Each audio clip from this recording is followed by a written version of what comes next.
Eric Wardle. I and none of my estranged family are involved in Scientology, but I go to the opposite side of the road of the Scientology shop in Manchester because I find the subject both fascinating and also respect that many people come out of Scientology virtually destroyed. One thing I can't help wondering is the role that personality disorders play, and also, for example, empaths who are in effect people pleasers, i.e., without boundaries and literally sacrifice themselves to be accepted. One can't help but wonder whether some of the bigger Scientology fish are potential sociopaths or suffering from narcissistic personality disorder, for example. It may take a psychologist or specialist in cults to answer these questions, but I was an empath without boundaries and surrounded by narcissistic family, friends, and partners until recently. They talk of the family of narcissistic members being like a cult.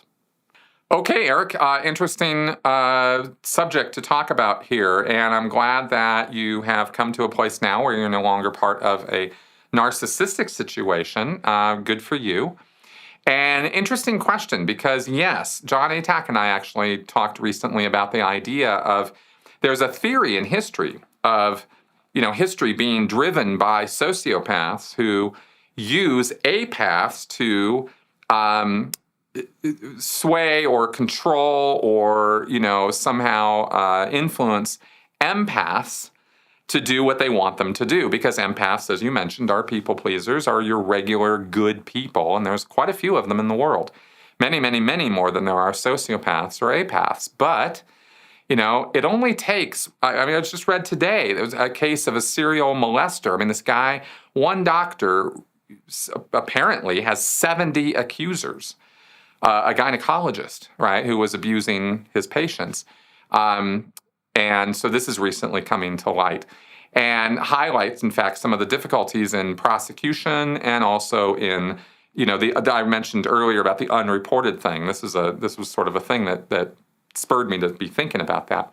Anyway, as far as your thing goes, so history could be this cycle of empaths being riled up by sociopaths and apaths who are enabling them and creating war, creating, horrible situations. And then, of course, the sociopaths eventually get, taken out because people realize what they are and what they're actually doing.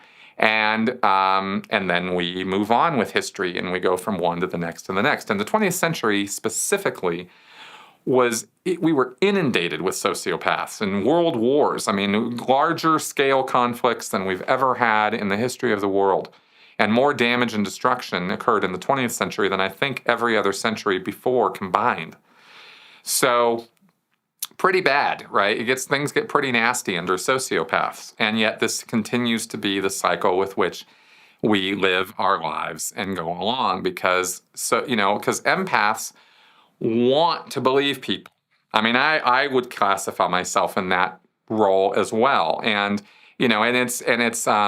it's an optimistic, people are good. I'm a people pleaser. Everybody, again, we project onto other people how we ourselves see the world and we think other people are that way too. And sometimes they are not. And sometimes they are not in a really big way. And we can get fooled, we can get conned, etc.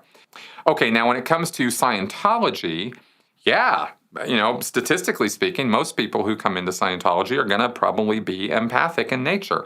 And they want help, and they want to help other people.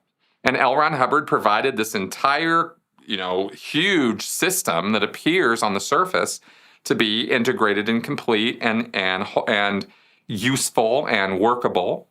And Hubbard's claims on it is not that it's a perfect system, it's a workable system. He said it works, one of the few things in man's history that does. And as much as I was railing against the justice system earlier, I'll say it works 1,000 times better than Scientology does.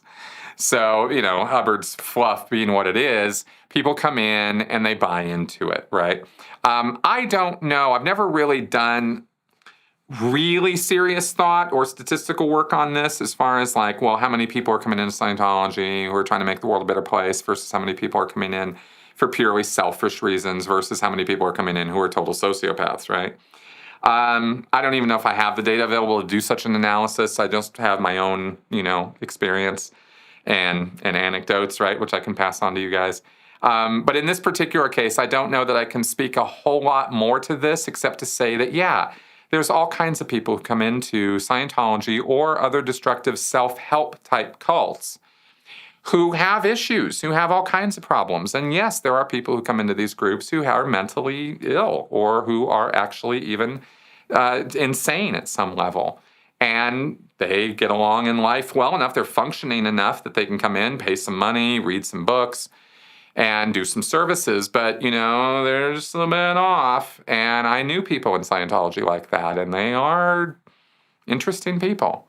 So, and Scientology, of course, is only making them worse, which was something I didn't factor in during the whole time that I was in. So I never really thought about it that way, But now that I can see back, I can see, man, there were some people who came in and we made them worse. And that sucks, But I couldn't really speak to whether Scientology has more appeal or less appeal to such people, except to say that I think the percentages in Scientology are the same kind of percentages you see in society in general. I don't know that it appeals to people with mental deficiencies or illnesses or insane people any more than it does to regular people. So, that's my take on that. I hope it's helpful. And thank you very much for asking that question. And again, I wish you the best of luck in your life beyond the narcissistic situation you were in.